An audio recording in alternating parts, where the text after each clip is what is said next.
morning. So welcome to the first Griots conference. I like that Fiona puts the Griots, the history of the Griots and the story of New Griots in context as the keepers of our knowledge, our transmitters of truth, and making sure that culture remains in context as the world continues to change around us. So you're very welcome, and we're really looking forward to listening to your stories and documenting them. About 13 years ago, when we set out to set up the LéO Africa Institute, we wanted to achieve three major things. One, we wanted to set up a community of people who think a certain way, people who have a certain outlook to life, to society, and to individual and personal growth. People who think big, people who are not limited by the stereotypes which have held us back because of our history. We wanted to build a community of people who are going to project a different picture that we've been used to through a narrative which has been shaped by other people other than us. So that's the community we wanted to do. So through the different networks of leaders, young and emerging leaders, through Huduma and others, we wanted to do that. And I think we're achieving it with you guys and so many others. The second thing we wanted to do is we wanted to see authentic African convening platforms setting up in the continent, in our countries, in Uganda, or in different other countries where you come from. Many times when you see stories being convened around Africa, you're invited. You see our heads of states being invited to London, or to the UAE, or to America, Japan, or China, and they are invited to discuss issues related to, it's like a China-Africa conference, or North America-Africa conference, or Italy. All these Russia-Africa summit, you've seen all these different summits on Africa, but away from Africa. And our heads of states and our business leaders get on private jets and fly to all these countries to convene, to discuss about Africa on an agenda which we have not contributed to. We have always thought that Africa should be able to have these platforms here, hoping the engagements here, invite the world to Africa. It's okay to engage with the world where it is, but primarily we can do that here. The bigger conversations should be shaped by Africans, and the agenda should be set by us if it's issues which are going to influence how we live, what we do, or who we are. So that's one of the things we wanted to achieve, that we can build authentic African platforms for conversations and also for ideas. The other major thing was we needed to, 13 years ago when we set up the LéO Africa Institute, there was a narrative around Africa rising and that sort of thing. There was a lot of enthusiasm and sort of renewed spirits of a renaissance that was happening on the African continent. So that's the time where we also started tapping into what we could do as individuals. And through that, you started realizing also the narrative around Africa rising, or the opportunity for the next frontier for growth and that sort of thing, was also a narrative that was being shaped out of the continent once again. So the other thing was, why can't we be the ones to shape this narrative? What do we want to do on the continent? How do we want to engage with the world? Who do we want to be seen as? How do we want to tell our stories? So therefore create an opportunity for a younger generation of Africans to be able to tell these stories. So I want to share with you quickly maybe my attempts also at storytelling or being a griot. Yeah. Again, about 12 years ago, I was also young once, like you guys. Now it's a bit different. All the hair is almost white. But I was once young and very progressive and seen as a leader like the way you're seen right now. So I was invited to speak at the TEDx event, which was being held in Bokoto. And at that time, again, I was invited to speak about the different successes of the things that I was doing.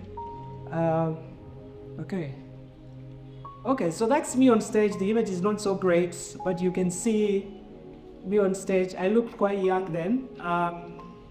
Years have passed, but that's almost 14 years ago. But this was a really great platform.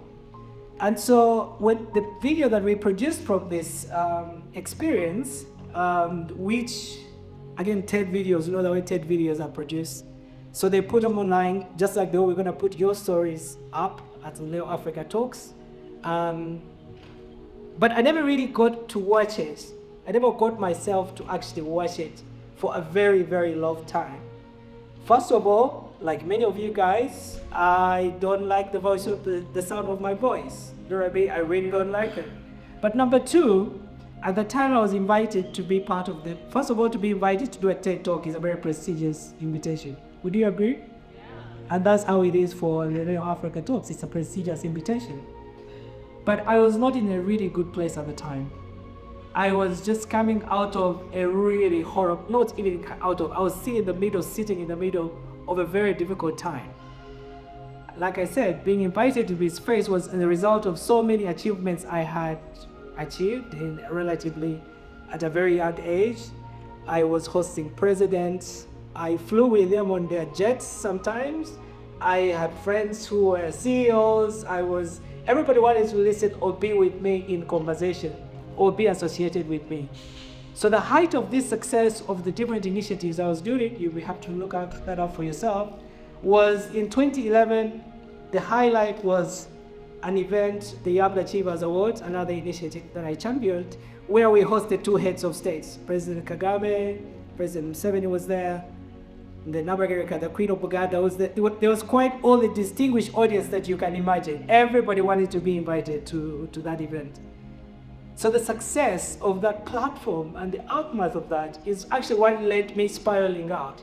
Because all of a sudden, everybody who was in support of me, people who were holding me, people who were carrying me, were terrified of what they thought I was going to achieve. And all of a sudden, the support was withdrawn. And I found myself at an elevated pedestal, but with nothing holding me down.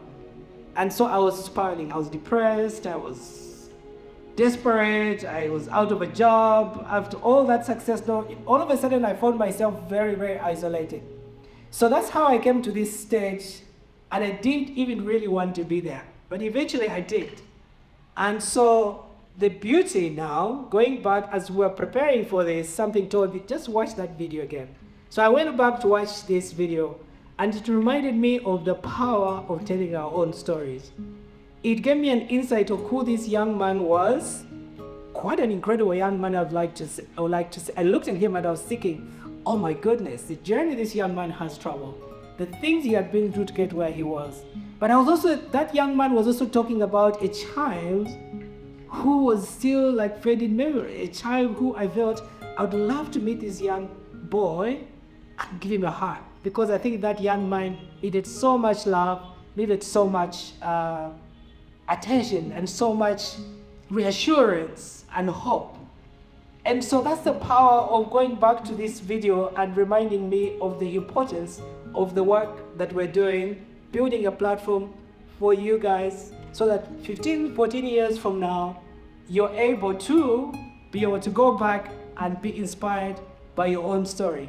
I'm so inspired by mine, and I'm glad. This is one of the most treasured possessions now I have, because it gives me a glimpse into a life that I lived, hopes, dreams, moments of resilience that you can otherwise never be able to recreate in any other way. Earlier on, I was having a conversation with Liz, and she commonly mentions that one in four people in the world were going to be Africans. So the opportunity is that we cannot take the storytelling lightly. It's a responsibility. We have to engage with the world has to engage with us. But it must find us when we are reassured in terms of who we are. We have to be able to have authentic stories that sort of inform, reference, and engagement, and cooperation in the way people cooperate with each other. So if I believed then, remember LéO Africa Institute also started in the midst of this crisis that I'm also explaining. There was a lot of renewed hope and optimism that led me to have a conversation with a friend, and that resulted in someone saying, I'm giving you $50,000. Just go and see what you can do with that idea you just talked about.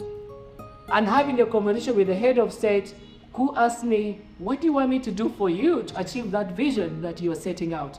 And he mentioned to me, you can use my name in any way you can and let me know what I can do for you for this vision that you're setting. And I remember just leaving and imagine a head of state giving you a blank check and asking you, what is it that you want from me? And I remember just leaving and thinking, no, actually, I'm not going to ask anything. Because I realized there was so much more work that I needed to do to be able to then ask for what I think you guys need. So I look forward to meeting that head of state who is part of the African leaders of the continent, and him meeting you guys and then being able to see what the vision became. So today is your day, is your platform.